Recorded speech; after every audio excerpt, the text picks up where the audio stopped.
Hello student, most welcome. तो चलिए आज लिखेंगे अपन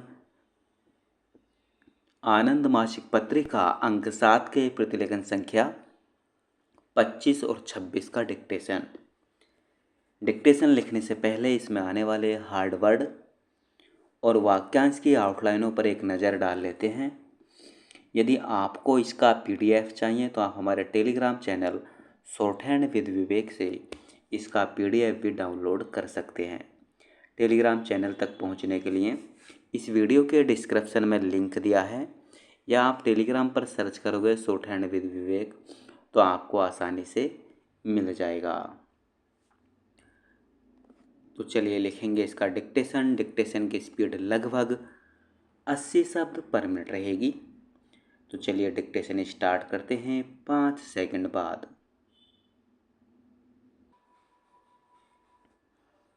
महोदय, शिक्षा को लेकर स्वाधीनता के साथ ही हमारे देश के नेता अपनी चिंता प्रकट करने लगे थे और आज भी चिंतित हैं।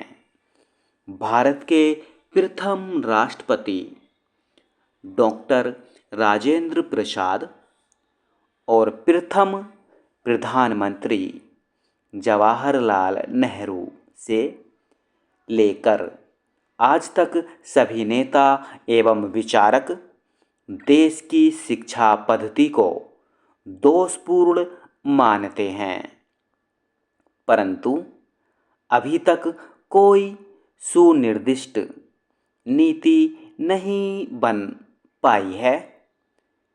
कितने ही प्रयोग किए गए, परंतु कोई भी कारगर सिद्ध नहीं हुआ।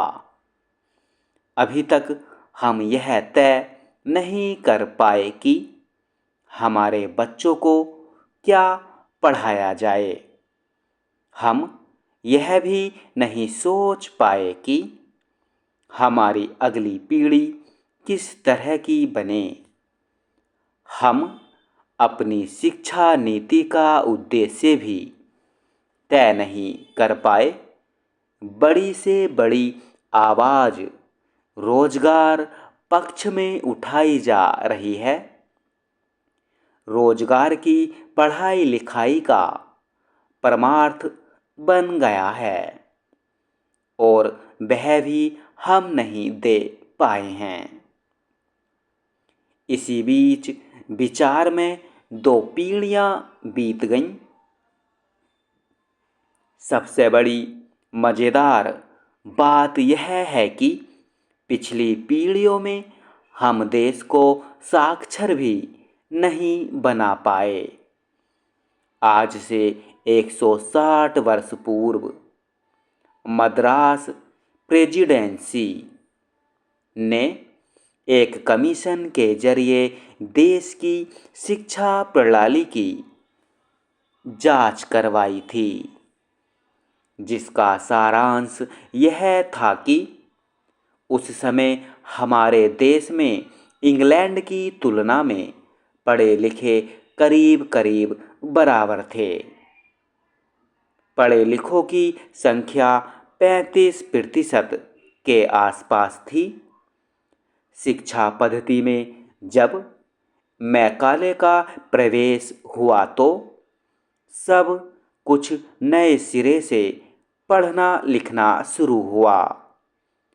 पिछले किए कराए पर पानी फिर गया और मैकाले छाप शिक्षा नीति के लागू होने का जो कुल परिणाम सामने आया वह यह कि आज 160 वर्ष बाद भी लगभग उतने ही निरक्षर हैं।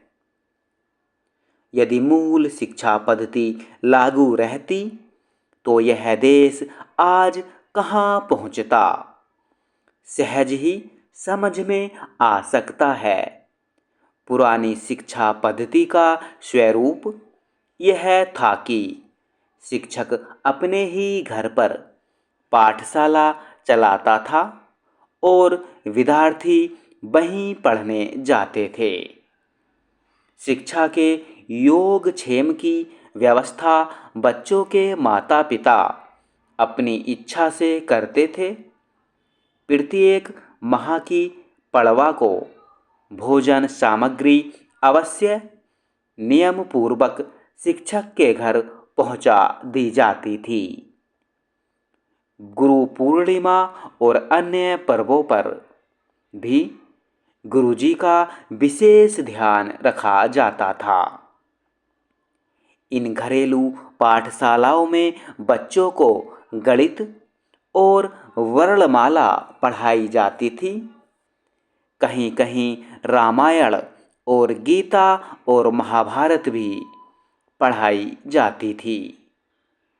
समय बहुत कुछ बदल गया और हमारी शैक्षणिक आवश्यकताएं भी बदल गईं, परंतु गणित और वर्णमाला आज भी पढ़ाई जाती है।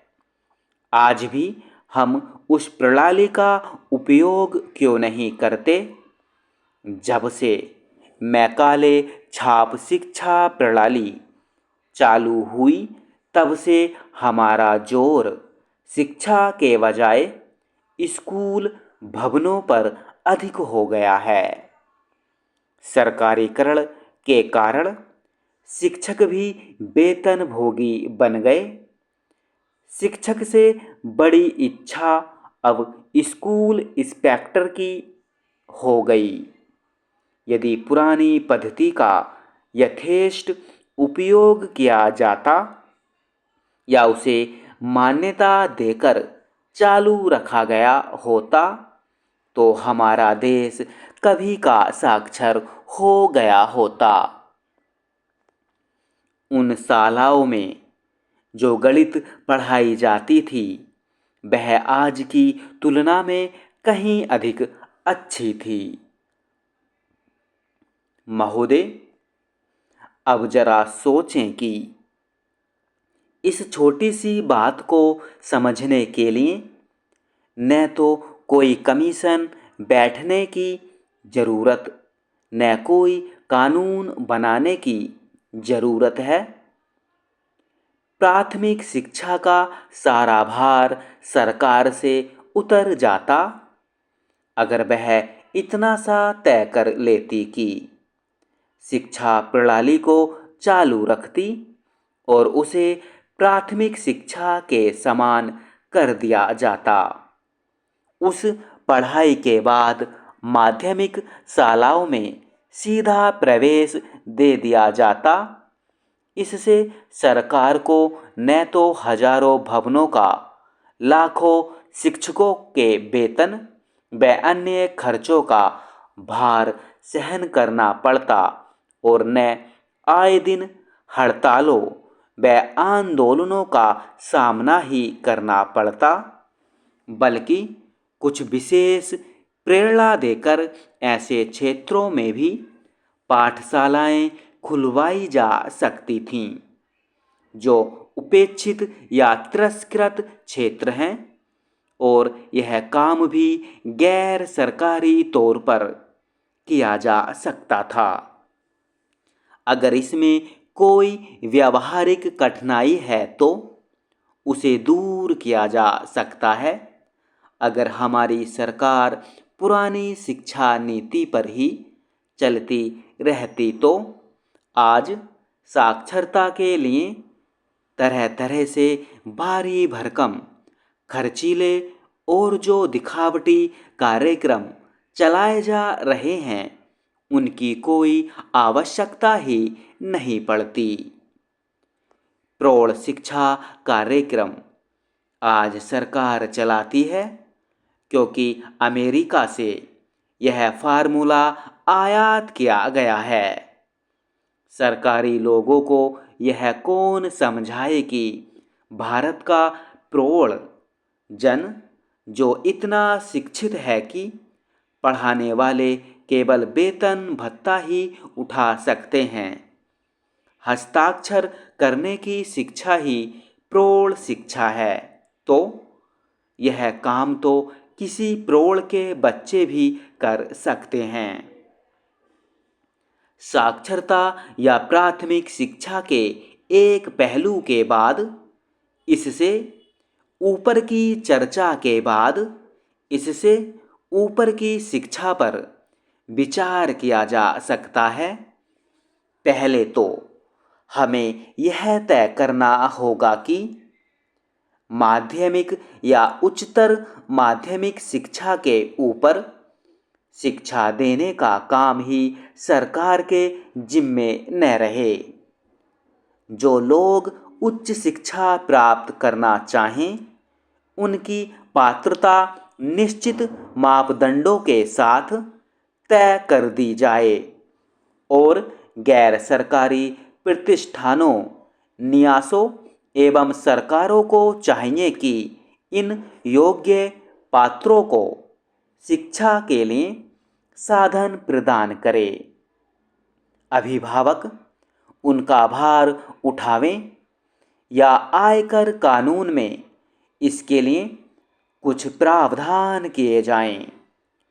उनकी परीक्षाओं या निष्णात होने की एक व्यवस्था कर दी जाए जिसके पार होने पर उन्हें योग्य मान लिया जाए।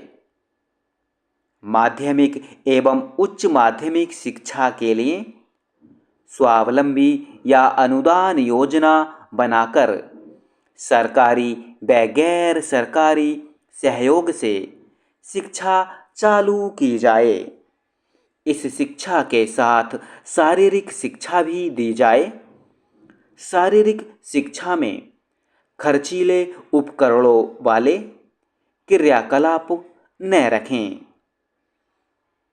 बल्कि कुश्ती, कबड्डी, खो खो व उछल कूद, भागदौड़ आदि तक ही सीमित रखा जाए। जो लोग खेल कूद में व्यापारिक लिहाज से दक्षता प्राप्त करना चाहें उनका खर्च सरकार को नहीं उठाना चाहिए। हमें यह देखना होगा कि शिक्षा को राज्याश्रय से मुक्त कर दिया जाए और राज्य सरकार पर शिक्षा का कोई भार न हो। इसके लिए स्वायत्त संस्थाओं का सहयोग लेना चाहिए। स्टॉप।